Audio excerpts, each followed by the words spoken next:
Donc voilà, nous sommes avec Arnaud Malassigné qui est l'organisateur de ce deuxième rallye du Perche. Arnaud Malassigné qui est assureur à Nogent-le-Rotrou, c'est bien ça? Oui, tout à fait. Voilà. Donc c'est toi le principal organisateur ou c'est une association qui est à l'initiative de cette journée? Eh ben, Jean-Marc, merci. Du coup, moi je suis membre du Lions Club de Nogent-le-Rotrou. Je suis président de la commission qui organise le rallye du Perche. Ça fait donc la deuxième édition. Aujourd'hui, on est 48 équipages et ça représente à peu près une centaine de personnes. Donc on est très heureux de pouvoir accueillir tout le monde. En plus, on a un temps fantastique. Bon, c'est pas mal de boulot quand même, puisque ça m'a demandé environ 3 mois d'organisation non-stop pour pouvoir organiser tout ça. Alors, j'ai pas fait ça tout seul, hein. Je suis accompagné par une équipe de copains qui font également partie du club. Donc, on était 4 dans la commission.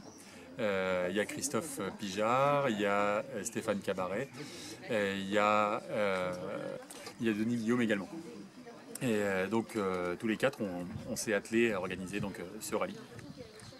Alors c'est quoi le but de ce rallye du Perche exactement parce que c'est pas seulement qu'une balade sur les routes percheronnes, vous faites aussi une opération entre autres parce qu'il y aura des baptêmes pour les enfants cet après-midi.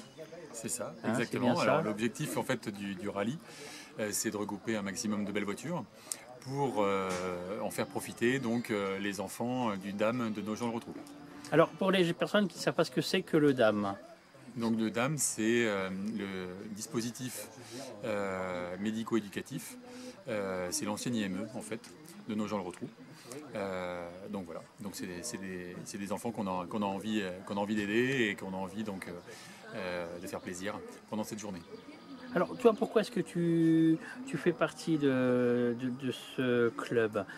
Parce que c'est quelque chose qui te touche ou parce que tu pourrais être collectionneur et puis simplement te dire bon ben voilà, moi j'ai mes voitures, je fais ma vie, je roule, je profite, mais tu t'investis beaucoup pour aider les autres personnes en situation de handicap? Oui, tout à fait, ça fait 10 ans maintenant que je fais partie du Lions Club.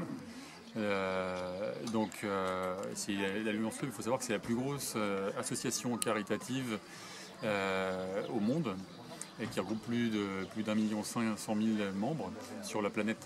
Donc du coup, moi j'ai toujours aimé aider donc, les enfants, aider les adultes, les personnes qui sont dans le besoin ou qui ont des difficultés. Et grâce au Lions Club, je m'y retrouve totalement puisque donc je peux par l'intermédiaire du Lions Club faire des actions et soit récupérer des fonds pour ensuite les redonner aux enfants, soit sinon faire comme aujourd'hui, leur faire profiter de choses un petit peu exceptionnelles. C'est très, très bien de faire ça parce que c'est vrai que c'est pas une tare d'avoir de l'argent, mais c'est vrai que c'est une très très bonne action, voilà, de savoir que dans la vie on a de la chance et de faire profiter aussi d'autres personnes. C'est vrai qu'il faut saluer ce genre d'initiative. C'est exactement ça. C'est exactement ça. Du coup, moi je vois pas le fait d'avoir une voiture de collection dans mon garage pour la laisser que pour moi. L'idée c'est vraiment d'en faire profiter et si voilà, ça m'arrive aussi des fois de m'arrêter, de faire monter quelqu'un que je connais pas forcément dans la rue, qui trouve que la voiture est sympa, on va faire un tour ensemble et puis voilà quoi, c'est des petits moments simples de vie, mais c'est le partage avant tout et c'est comme ça que je vois les choses. Voilà, dans les deux sens, aussi bien à toi que pour la personne à qui tu donnes. Tout à fait, exactement. Voilà. Exactement. Alors, comment ça s'est passé la petite balade de ce matin? Vous avez fait combien de kilomètres à peu près? Vous êtes passé par où? Alors ce matin, on est parti donc de la halle de Margon. On est passé par les petites routes pour arriver à Saint-Denis-d'Autoux et on est arrivé ensuite à l'abbaye de Thiron. Voilà, donc ça représente à peu près 20-25 km, 30 km peut-être. La première étape c'était une dizaine, après une vingtaine, ouais, 30-40 km à peu près. Et puis cet après-midi, donc on va organiser des baptêmes au profit donc, des enfants qui sont venus nous retrouver. Donc là on est très heureux de pouvoir accueillir, donc j'ai 2 Enzo, Luca et Paul qui nous ont rejoints et qui vont pouvoir donc choisir le véhicule qui leur fait le plus plaisir et donc on va pouvoir l'emmener pour une balade dans la campagne. Ça va être une balade d'environ un quart d'heure, 20 minutes, je pense. L'idée, c'est pas de faire du rallye, enfin de la course sur route ouverte. C'est vraiment qu'ils profitent de la voiture, du moment et qu'ils ressortent avec la banane. Avec la banane. Leur donner du plaisir, leur faire oublier un petit peu la situation dans laquelle ils sont, comme Enzo, qu'on a fait venir aujourd'hui, et voilà, qui subit beaucoup de choses et qui oubliera l'espace d'un instant cette satanée maladie, quoi. Exactement, exactement. Ouais, ce sera une belle après-midi, je pense. Alors qu'est-ce qu'on trouve comme voiture sur ce rallye? Alors on a vraiment de tout. On a des voitures modernes et des voitures anciennes. On a dans les voitures modernes, on va dire les voitures de rêve ultimes, on va dire des Lamborghini, des Ferrari, des Porsche, une Viper, il y a des Lotus, il y a des voitures un peu moins connues comme l'Opel Speedster.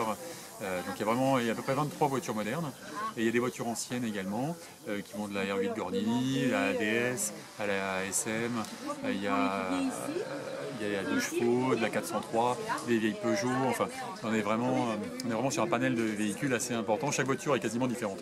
Oui, il y en a vraiment pour tous les goûts. Hein. Voilà, et on a à peu près 25 voitures anciennes également. Voilà. Alors les prochaines opérations du club, qu'est-ce que ça va être? Il y a déjà des choses de prévues? Alors là, l'année se termine puisque le changement de président a lieu au mois de juin. Et donc pendant l'été, il n'y a pas d'action et les actions recommenceront donc en fin d'année. Donc la prochaine action, ce sera le Téléthon au mois de décembre. Voilà. On enchaîne avec le Téléthon, ensuite les Bébés du Cœur en janvier, en mars le Loto et en avril les Tulipes du Cœur et en mai donc le rallye. Donc on est un club qui est très, très dynamique et très actif. François, je te prends dépourvu là. On voit que Enzo a mis un masque. Ah, il a mis un casque. Alors, explique-moi un petit peu. En fin de compte, il a un casque sur les yeux et en fin de compte, il voit exactement ce que moi je vois sur ma tablette en fait. Et en fait, il a l'impression d'être cloisonné dedans et de pouvoir voler. Comme s'il était assis dans le drone en fait. Comme si c'est lui qui le guidait, il est vraiment dedans. Il est comme s'il était assis dedans et en fait il subit le vol, mais en tout cas voilà, ça pose pas aucun souci pour qu'il puisse se voir comme s'il était en direct. Et toi tu le vois là-dessus, c'est ça? Exactement, je vois là-dessus la même chose. Voilà. Okay. Je vois la même chose et l'enfant voit la même chose aussi au niveau des lunettes. Maintenant, je vais leur faire décoller un petit peu. Voilà, on va voir un petit peu ce qu'il voit. Voilà. Voilà la vue qu'il a, comme s'il était assis en fait dans le drone. Il est tellement cloisonné qu'en fin de compte, il se croit vraiment en train de voler.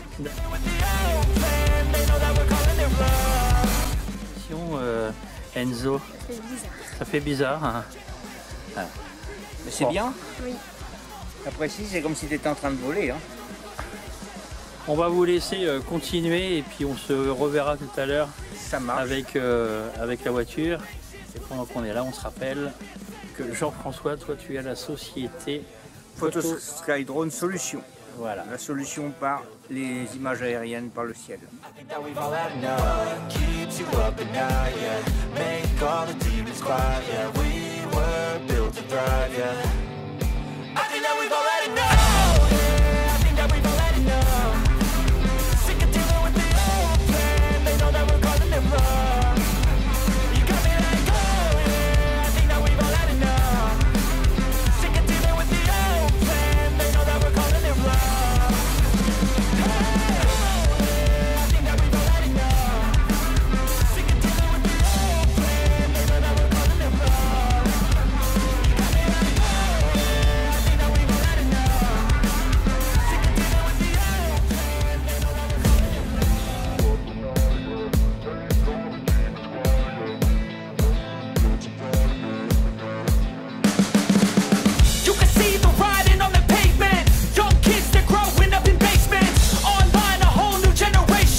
Cette journée, comment ça s'est passé? Eh ben, écoute, c'est la banane, parce que tout le monde a joué le jeu, les pilotes ont fait plein de baptêmes, les enfants ont été ravis, tout le monde repart avec les sourires, donc du coup c'est ce qu'on attendait, donc c'est génial. Mission et tout le monde a joué le jeu. Exactement. Voilà. Donc mission accomplie.